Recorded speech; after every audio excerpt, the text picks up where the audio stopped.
Hello everybody, and welcome to another Johnny S vlog. Today is going to be the first day that we're back on the R6. Yeah, we'll see how it goes. We'll see if I can handle it. It is a little bit noticeable, let's say. There's no comparison between this and the Kawasaki ER6N, but hopefully it's not going to be to the point that we cannot drive it. So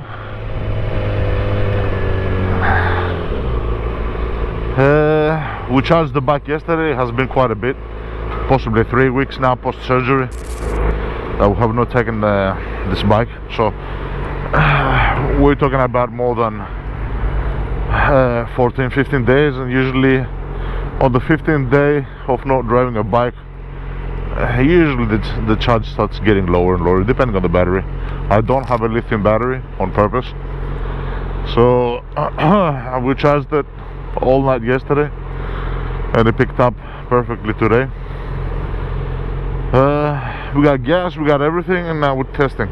I can feel the area, it is getting a little bit stressed because it's scorching down, but I think we can manage. We'll see how we go. Another thing to mention is that the suspension is much harder on this bike, meaning that you're going to feel the bumps on the road and everything. So that's another thing to take into consideration. So that's as much as the chit chat.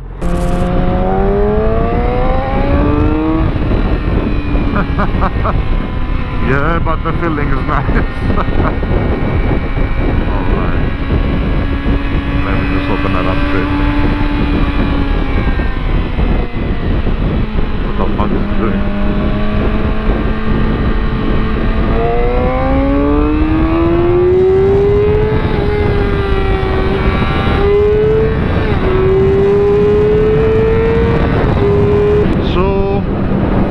Today's topic, I'm going to talk about the big topic at hand, which everybody has understood by now, which is basically my thought process about getting a 1000 liter bike. I call them 1000 liter bikes. It's another comment that I had. Yeah, 1000cc bike or liter bike. It is redundant to say both, you know what I mean? But yeah, I say it like that because some people call them 1000cc bikes, other people call them liter bikes. Liter bikes, 1000cc, cubic centimeters equals 1 liter. In case anybody was wondering what the fuck I was saying. There's a lot of people in my channel which are from Greece and they're not 100% fluent in English, so they might be confused. So what I'm saying is 1000cc liter bike. It's basically saying the same thing with 2 words. Give me 1 second, go through the toll gates and we'll continue. And we're back. Let's give it a bit of an acceleration. I've forgotten how powerful my bike is.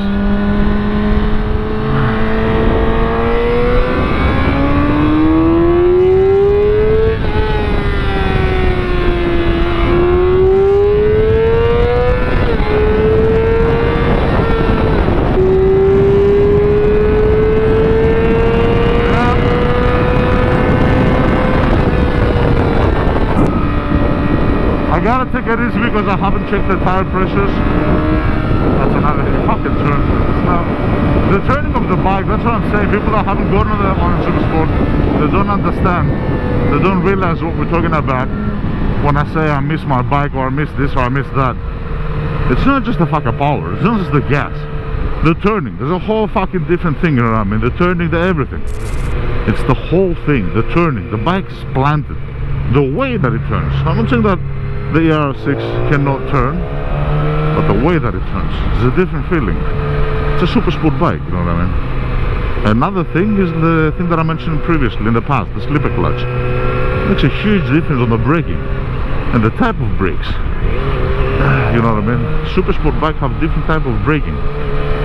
When I go to my wife's bike and I had to brake on the light, it wasn't stopping. I thought, oh fuck, something's wrong with the brakes. That's something which has got nothing to do with like, oh yeah, fucking power. No, it's got to do with feeling safe. So it's a whole bunch of things, you know what I mean? And obviously your bike is your bike, so if you're used to the behavior of the bike, you can't compare that with anything else. Anyway, I'm still thinking about it. As time passes, because I've talked with a couple of friends about the procedure, how do you sell your bike, what's the things. We're talking about Greece here, so there's a whole procedure. Can it be done electronically? I have not done electronically before. They were very supporting in the sense that they tried to make me feel, and they did make me feel, that it's much simpler than what I thought, and that, you know, electronically you can, in theory, the same day that somebody comes and has a look at the bike, go online, you make the forms, you do everything, and then that's it. You give them the keys, you sign the papers, you do everything. The only thing that you need to take with you is the insurance. Basically these days everybody pays by bank transfer, and the limit is quite high. That's another thing that I was thinking. Yeah, nobody pays cash anymore. Now, as far as what bike to get, I don't know. I'm still thinking about it. I think what my friend said is true. I mean, he was asking me, he goes, what happens if you find a R1 on good quality and then a Honda and shit car? And I told him, obviously, I have to take the fucking R1, which is good quality, you know what I mean? So I think it's going to come down to like what kind of a deal can I find, you know what I mean? Since I'm not that much fixated on this model or that model or the other model, it's going to be like, you know, this specific bike that is selling for so and so price seems to be in much better condition than this and this. So, you know, I think that's what it's going to come down to.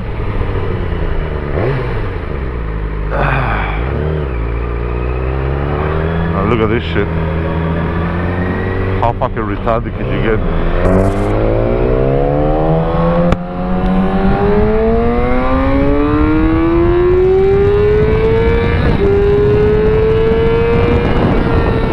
Anyway, yeah, I think that's another thing to mention. Yeah, I almost forgot. I don't know what I'm going to call the video. Probably 1000 possibility update. I don't fucking know.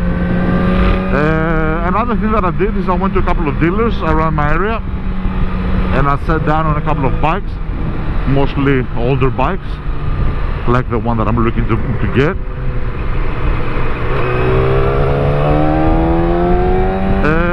Just to see what I feel like, and I was happy. You know, I mean, they all felt fucking awesome. I got on a CBR 1000 RR, 2009 model. I got on top of an R1 2006, like the older ones, model, and 2000 sorry, so the game mixed up, 2006 GSXR 1000 RR 2006. That's the other one that I got on top of. So 1, 2, 3, yeah, 1, 2, 3, yeah. 3 bikes. I did not find any Kawasaki's. Very positive, the feeling of getting on top of these bikes. Very comforting and assuring, knowing that a 1000cc little bike feels much better than my one. I've talked about this previously, that mine is one of the most uncomfortable bikes, one of the most uncomfortable super sport bikes, and that's because the way of the seat, the aggressiveness and everything. It has its benefits, its positive things, that it is the way that it is, but it also has its negatives. So it is a little bit more race-like, let's say, when it comes to how quickly you can swing it over and everything. Okay, fair enough, but it is a little bit more difficult. It is a little bit more difficult on you sitting and managing the whole, you know, thing, obviously. My nuts are breaking.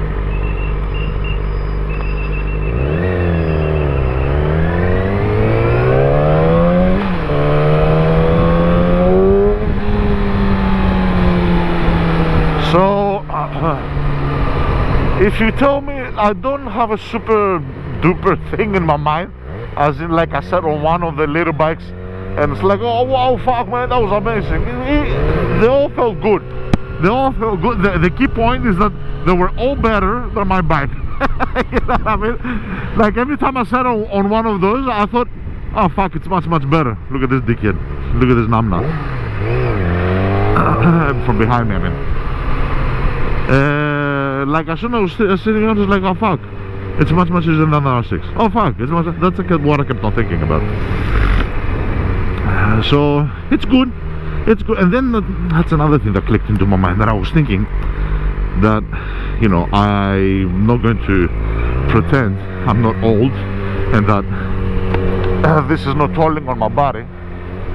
I might not feel it because I'm obsessed and everything, fair enough, but it is something that you gotta think about, you know what I mean? And I thought to myself, making a move on the 1000cc bike can be exciting, and you might have the fear factor of like, wow, fuck 1000, but at least there's a how can I say, there's a confident factor there as well. I mean, that the bike is going to feel a lot more comfortable, sorry. If somebody does want to know a little bit, but I don't, like I said, I did not notice huge difference. If I had to explain it, one of the things that I noticed on the CBR 1000 RR 2009 model is that my feet placement, I can palm the floor better, and it felt as if it was lighter. And I'm asking the guy, he told me that the weight of the CBR is much lower than the R6. Like, he asked me what I've got. The R1 felt very nice.